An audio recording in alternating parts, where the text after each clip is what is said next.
Hey, what's up, everyone? Mark Hurts here, and today we'll be doing a deep ball throw mechanics video on Jalen Hurts to be able to get a little bit more in-depth into specifically how he is throwing the ball very deep. And if this is the first time watching one of my videos, what I do is I look at some of the top quarterbacks in the NFL, college football, and just kind of break down what they're doing very well, so then you can apply it to your own throwing. I also do this in an individual kind of private setting where you can send over videos, or we can hop on a Zoom and kind of go over some of the main things that are standing out. Then I give you drills, exercises, but what are some of the things that you need to be able to work on when it comes to your own mechanics to make it so you can really perfect that. And so looking at Jalen Hurts here, so this is from the back view. I always like seeing the back view as well as the side view. And the one on the side here is like a 35-yard throw. And we can just see he does a really good job. And the first thing that I think we need to be able to really understand as quarterbacks who are trying to throw the ball far is how to be able to load into that back leg, being able to get that good bend into that back knee, as well as maintaining a good position within the back foot. So you can see his back foot is facing more straight ahead. He's not turned inwards at all with that back leg. I see a lot of times people will be a little bit more kind of inwards here, and because of that will not be able to properly load in the back leg, and or what'll be another issue is maybe they'll have the foot in the right spot, but then it'll just be very quick and kind of weak with that push off. So the reason that you load into that back leg, and the reason it's really important, is so then you can generate a lot of power out of that leg. Okay, so if you load into it and you're not really pushing, you're not really using it as a way to generate momentum within your body, right? Because when you throw the ball far, you want to be able to better utilize the whole body, right? We don't want to be using just the arm. If that's the only part of the throw, that's the only part of your body that you're trying to use, then you're not going to be able to get nearly as much out of the throw. So the concept, the kind of basic concept, is how can I use more of my hips, more of my core, more of my lower half to be able to assist in throwing the ball further. Well, the first thing is we need to be able to set ourselves up in where we're bending, where we have more of our load, and then we want to use that load to then get our momentum shifting forward. And then from that position, if you look to see with his lower half, you could one see with the base is pretty wide there.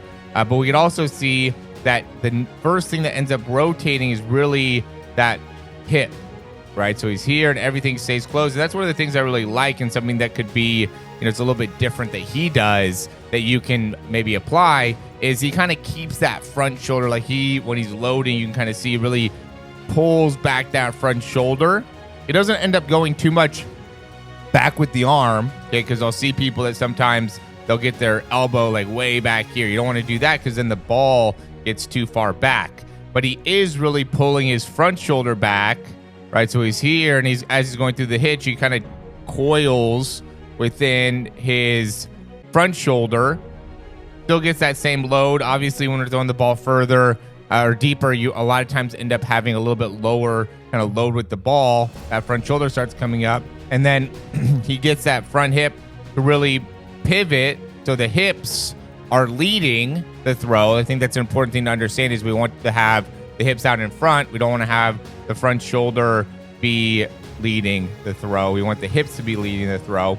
And then from there, he still stays stable. So even though he's really pulling with that front arm, right? So because he loads here, he can now really use that front arm as he's coming around. He gets those hips to go. Then he's getting that front arm to go, or that front elbow. Now we have to really be able to get the wrist and the elbow into a good position. Now it's really about driving that through with a lot of power on it.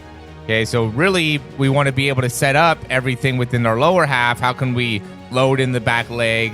How do we be able to push off that back foot to be able to get those hips to lead? Now we really drive with that front shoulder. And now when you get in those positions, and that's an important part to be able to get good at, right? So if you can kind of compartmentalize it a little bit and be able to separate, how can I become better as a quarterback? One is, how can I use my body more? Those are the main things that we just discussed right there. Then the second part is, how can I get my arm and my wrist and my hand in the right position? How do I better utilize that to make it so it's working with the rest of my body, and not I'm using one part of my body, it's kind of separated from the shoulder and the arm, which everything should be working kind of integrally or together integrally or else you're not going to be able to generate very much power. So you can see he's here. He does a really good job of getting that rotation, but now he's also already has the wrist through. He already has the elbow coming through. So now he could just get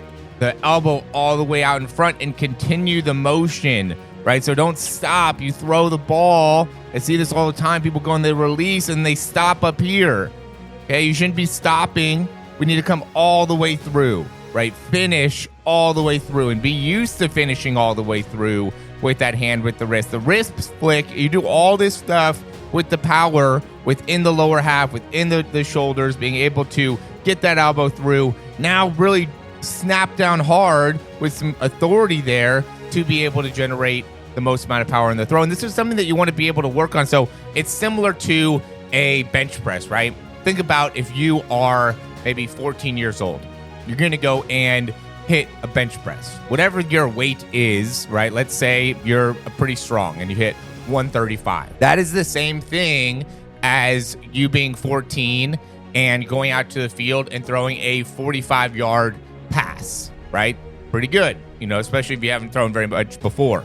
But that's not all you can do. You can do more. You can build to 50. You can build to 55. You can build to 60. But that's the point, is you have to build it, right? You have to build the muscles up. You can't just throw the ball 45 yards and then think, okay, that's as far as I could throw, or 50 yards, that's as far as I could throw, or 55, wherever you're at as a quarterback, because a lot of times people want to know, how can I throw the ball further? Well, you have to build up your ability to throw the ball more effectively at a deeper distance or at a further distance. And so similar to the bench press, you have to kind of put in reps. You have to work on building up the muscles. You got to work on the timing. You got to work on throwing the ball further. You got to build up the coordination within your body to be able to get to that distance. And that's really what we do here, is help you in understanding what to build, how to build, what are some things that you need to work on, what are some things that you need to train, what are the muscles that you need to be able to develop. You're a quarterback looking to figure out, how do I develop the muscles to be able to throw the ball further? That's what we do here with the Quarterback University, as well as the Throw 60 program. So check that out if you're interested. Thanks for watching. I hope this ended up making a lot of sense for you. As always, like and subscribe to the video if it ended up helping you, and we'll talk to you soon.